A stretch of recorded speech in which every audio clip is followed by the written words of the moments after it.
UK Edges on PSCയിലേക്ക് എല്ലാവർക്കും സ്വാഗതം. ഈ ഓഡിയോയിൽ ഉൾപ്പെടുത്തിയിരിക്കുന്നത് കേരളത്തിലെ നദികളുമായി ബന്ധപ്പെട്ടുകൊണ്ടുള്ള ബേസിക് ആയിട്ടുള്ള കുറച്ച് കാര്യങ്ങളാണ്.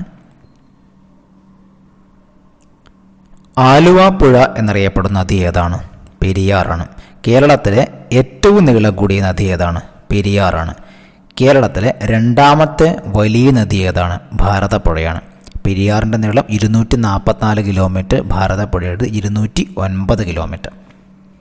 കേരളത്തിലെ മൂന്നാമത്തെ നീളം കൂടിയ നദിയാണ് പമ്പ, 176 കിലോമീറ്റർ. നാലാമത്തെ നീളം കൂടിയ നദിയാണ് ചാലിയാർ, 169 കിലോമീറ്റർ. അഞ്ചാമത്തെ നീളം കൂടിയ നദിയാണ് ചാലക്കുടിപ്പുഴ. അഞ്ചാമത്തെ നീളം കൂടിയ നദിയാണ് ചാലക്കുടിപ്പുഴ, 145 കിലോമീറ്റർ. കേരളത്തിലെ ഏറ്റവും ചെറിയ നദിയാണ് ബാലപ്പൂണി കുന്നുകളിൽ നിന്ന് ഉത്ഭവിക്കുന്ന കേരളത്തിൻ്റെ ഏറ്റവും വടക്കേ അറ്റത്തെ നദിയായ മഞ്ചേശ്വരം പുഴ, 16 കിലോമീറ്ററാണ്. കേരളത്തിലെ ഏറ്റവും ചെറിയ നദി ഏതാണ്? മഞ്ചേശ്വരം പുഴയാണ്. കേരളത്തിലെ ഏറ്റവും തെക്കേ അറ്റത്തെ നദി നെയ്യാറാണ്. ഈ നെയ്യാർ നദിയുടെ തീരത്താണ് ശ്രീനാരായണ ഗുരു ശിവപ്രതിഷ്ഠ നടത്തിയത്.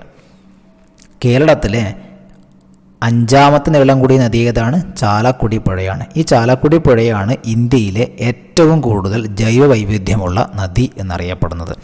ഈ കേരളത്തിലെ നദികളിൽ മലിനീകരണം ഏറ്റവും കൂടിയ നദി ചാലിയാറും, മലിനീകരണം ഏറ്റവും കൂടിയ നദി ചാലിയാറും, മലിനീകരണം ഏറ്റവും കുറഞ്ഞ നദി കുന്തിപ്പുഴയുമാണ്. മലിനീകരണം ഏറ്റവും കുറഞ്ഞ നദി ഏതാണ്? കുന്തിപ്പുഴയാണ്. കേരളത്തിൻ്റെ ജീവരേഖ എന്നറിയപ്പെടുന്നത് പെരിയാറാണ്. അതോടൊപ്പം അർത്ഥശാസ്ത്രത്തിൽ ചൂർണി എന്നറിയപ്പെടുന്നതും പെരിയാറാണ്. ശങ്കരാചാര്യർ പൂർണ്ണ എന്ന് പരാമർശിച്ച നദിയും ഇത് തന്നെയാണ്, പെരിയാർ തന്നെയാണ്. ഈ പെരിയാർ തന്നെയാണ് എന്തുകൂടി അറിയപ്പെടുന്നത്? ആലുവ പുഴ എന്നുകൂടി അറിയപ്പെടുന്നത്. നിള എന്ന് അറിയപ്പെടുന്ന കേരളത്തിൻ്റെ നൈൽ എന്ന് വിശേഷിപ്പിക്കുന്ന ശോകനാശിനി പുഴ എന്നറിയപ്പെടുന്ന പൊന്നാനിപ്പുഴ എന്നുകൂടി അറിയപ്പെടുന്നത് ഏതാണ്? പ്രാചീന കാലത്ത് പേരോർ എന്നറിയപ്പെട്ടിരുന്ന ഭാരതപ്പുഴയാണ്. പ്രാചീന കാലത്ത് പേരോർ എന്നറിയപ്പെട്ടിരുന്ന നദിയായ ഭാരതപ്പുഴയാണ്. പ്രാചീന കാലത്ത് ബാരിസ് എന്നും ദക്ഷിണ ഭാഗീരഥി എന്നും തിരുവിതാംകൂറിൻ്റെ ജീവനാഡി എന്നൊക്കെ അറിയപ്പെടുന്ന ഏതാണ്? പമ്പയാണ്. പയസ്വിനി എന്നറിയപ്പെടുന്ന നദി ചന്ദ്രഗിരി പുഴയാണ്. പയസ്വിനി എന്നറിയപ്പെടുന്ന നദി ചന്ദ്രഗിരി പുഴയാണ്. കാസർഗോഡ് പട്ടണത്തെ യു ആകൃതി ചുറ്റിയൊഴുകുന്ന നദിയാണ് ഏത്? ചന്ദ്രഗിരി പുഴ എന്ന് നമ്മൾ ഓർമ്മിച്ചു വെക്കുക.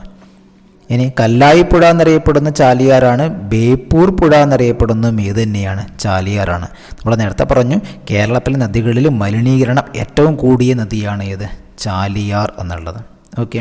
മൂരാട് പുഴ എന്നറിയപ്പെടുന്നത് കുറ്റ്യാടി പുഴയാണ്. മൂരാട് പുഴ എന്നറിയപ്പെടുന്ന ഏതാണ്? കുറ്റ്യാടി പുഴയാണ്. കേരളത്തിലെ മഞ്ഞ നദി എന്നറിയപ്പെടുന്നതും ഏത് തന്നെയാണ്? കുറ്റ്യാടി പുഴയാണ്. കേരളത്തിലെ മഞ്ഞ നദി എന്നറിയപ്പെടുന്നതും ഏത് തന്നെയാണ്? കുറ്റ്യാടി പുഴയാണ്. സൈലന്റ് വാലിയിലൂടെ ഒഴുകുന്ന നദിയായ കുന്തിപ്പുഴയാണ് കേരളത്തിലെ നദികളിൽ ഏറ്റവും മലിനീകരണം കുറഞ്ഞ നദി. നമ്മൾ നേരത്തെ പറഞ്ഞ കാര്യമാണ്. നമ്മൾ ഡിസ്കസ് ചെയ്തിട്ടുള്ളത് കേരളത്തിലെ നദികളുമായി ബന്ധപ്പെട്ടുകൊണ്ടുള്ള വളരെ ബേസിക് ആയിട്ടുള്ള കുറച്ച് കാര്യങ്ങളാണ്. കേരള PSC ബന്ധപ്പെട്ടുള്ള കൂടുതൽ ക്ലാസ്സുകളൊക്കെ ചാനൽ സബ്സ്ക്രൈബ് ചെയ്യൂ, ബെല്ലൈക്കൻ കൂടി എനേബിൾ ചെയ്യും. Thank you.